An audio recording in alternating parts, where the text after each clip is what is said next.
उपकार का बदला। एक बार की बात है कि जंगल के राजा सिंह के पैर में एक बहुत बड़ा मोटा सा कांटा चुभ गया। सिंह ने दांत से उसे निकालने का काफी यत्न किया, किंतु वह किसी भी प्रकार कांटा पैर से बाहर नहीं निकला। वह लंगड़ाता हुआ एक गडरिये के पास पहुंचा।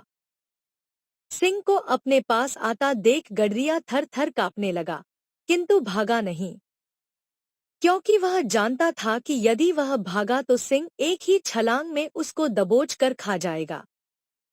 आसपास कोई पेड़ भी नहीं दिखाई दे रहा था कि गडरिया उस पर चढ़कर अपनी जान बचा लेता, क्योंकि शेर पेड़ पर नहीं चढ़ सकता था। वह चुपचाप अपने स्थान पर बैठा रहा। सिंह आ तो रहा था, किंतु न गरज रहा था और न गुर्रा ही रहा था। गडरिये ने यह भी देख लिया था कि वह लड़खड़ाता हुआ आ रहा है। सिंह चुपचाप आकर गडरिये के पास बैठ गया और उसने अपना वह पैर आगे कर दिया जिसमें कांटा गड़ा हुआ था। गडरिया समझ गया कि सिंह उससे कुछ सहायता चाहता है। वह आश्वस्त होकर सिंह को देखने लगा। उसने सिंह के उस पैर की ओर देखा जिसमें कांटा चुभा हुआ था। गडरिये ने यत्न से उसका कांटा बाहर निकाल दिया। सिंह जैसे आया था वैसे ही जंगल की ओर चला गया, किंतु इस बार उसकी चाल में फुर्ती थी। गडरिये ने ईश्वर का धन्यवाद किया और अपने पशुओं को एकत्रित कर वह भी अपने घर की ओर चल दिया। दिन बीतते रहे। एक दिन पता चला कि राजा के राजमहल में चोरी हो गई है। गडरिये से कुछ लोगों की शत्रुता थी।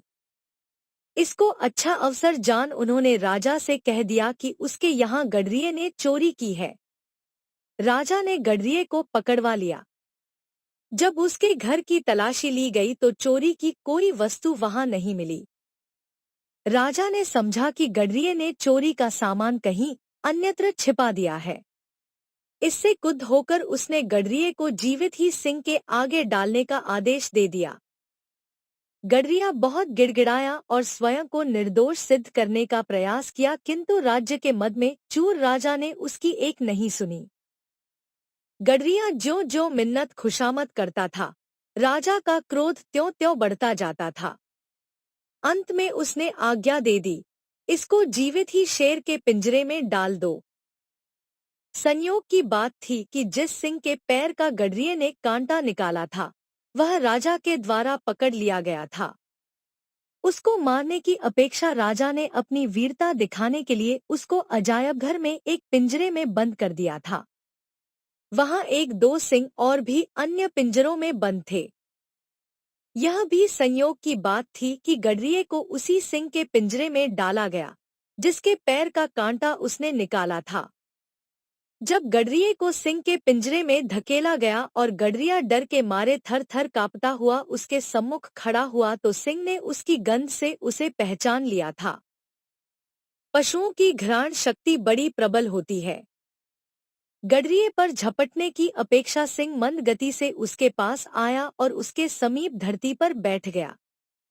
इतना ही नहीं, वह स्वामी भक्त कुत्ते के समान उसके आगे अपनी पूंछ हिलाने लगा। राजा तथा वहां उपस्थित सभी दरबारियों को यह देखकर बड़ा आश्चर्य हो रहा था। वे तो इस आशा में थे कि देखें शेर किस प्रकार मनुष्य का शिकार करता है, किंतु यहाँ तो वह पूंछ हिला रहा था। गडरिया भी समझ गया कि यह वही सिंह है जिसका कभी उसने कांटा निकाला था। उसका भय भाग गया। वह शेर को सहलाने लग गया। राजा को बड़ा आश्चर्य हुआ।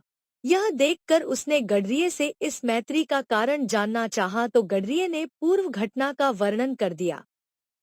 उसको डर तो लग ही रहा था कि अब राजा उसे किसी दूसरे के पिंजरे में डालेगा, किंतु राजा ने सोचा जब पशु भी इतनी कृतज्ञता प्रकट करता है और इस गडरिये के पास उसका चोरी का माल भी नहीं मिला, अतः उसने निश्चय किया कि गडरिये को मुक्त कर दिया जाए। उसने आज्ञा दी, गडरिये को मुक्त कर दो। पिंजरा खोलकर गडरिये से बाहर निकलने के लिए कहा गया। गडरिया एक बार फिर शेर को सहलाकर बाहर आ गया।